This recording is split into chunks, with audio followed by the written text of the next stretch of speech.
Trust is fragile. You can spend years building it, yet it only takes one moment, one act of cruelty, to shatter it forever. For 12 years I thought my wife, Hannah, and I shared that trust. We weren't perfect, but we had built a life together, 2 kids, a home, countless memories that I believed meant something. But behind the smiles and the routines, Hannah had been hiding secrets. It began with little things. She became more secretive with her phone, guarded when texts came late at night. Her laughter no longer belonged to me. It belonged to someone on the other end of those glowing screens. And whenever I asked, she would brush me off, saying I was paranoid. But what I discovered went far beyond simple betrayal. One Friday evening, she poured me a glass of wine after dinner, insisting I relax for once.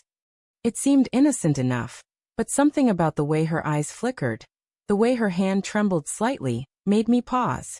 I lifted the glass to my lips, pretending to sip, but in reality, I let the liquid slide back without swallowing. That was when I caught it, the faint bitterness, the unnatural taste. It wasn't just wine. My heart pounded, not from the drink, but from the realization.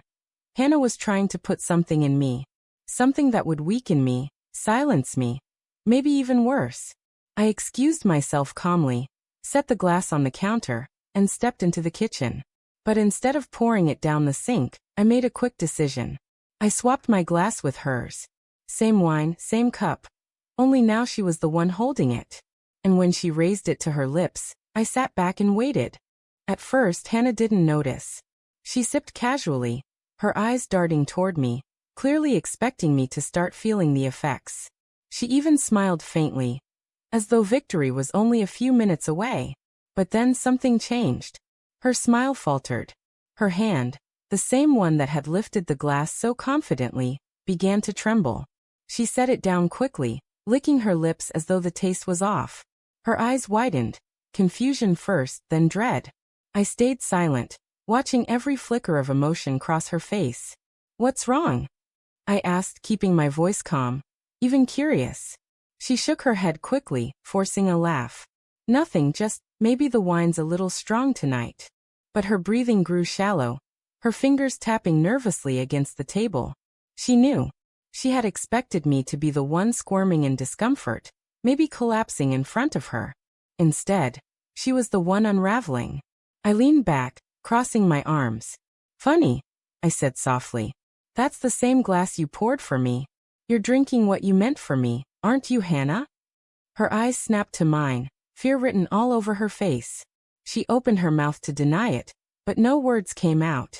Her lips trembled, her face pale as the truth crushed her. All the lies, the late-night calls, the sudden coldness, it all made sense now. She hadn't just been cheating. She had been plotting, trying to get rid of me so she could move on freely with whoever she was seeing behind my back. But now the plan had flipped. I had the upper hand, and for the first time in years she knew it. Hannah's breathing quickened as she pushed the glass away from her, as if distance could erase what she had done. Her voice cracked when she finally spoke. "Daniel, it's not what you think. But lies sound different when the mask is already off." "Not what I think." I asked quietly. "You put something in my drink. You watched me lift it, waiting for me to go down. That's exactly what I think it is." Her eyes filled with panic. She reached across the table, desperate to grab my hand, but I pulled it back. For the first time, she wasn't in control. For the first time, she was the one exposed. "I didn't mean to," she started. I cut her off. "Didn't mean to what? Kill me? Get rid of me so you and your lover could walk away free?" Her silence was louder than any confession. I stood slowly, my chair scraping against the floor. "You should know something, Hannah. I swapped the drinks before you ever touched yours. You're the one who just swallowed your own betrayal." Her face drained of color. She stumbled to her feet, gripping the edge of the table for balance. The confidence, the arrogance she once carried, it all shattered in that instant.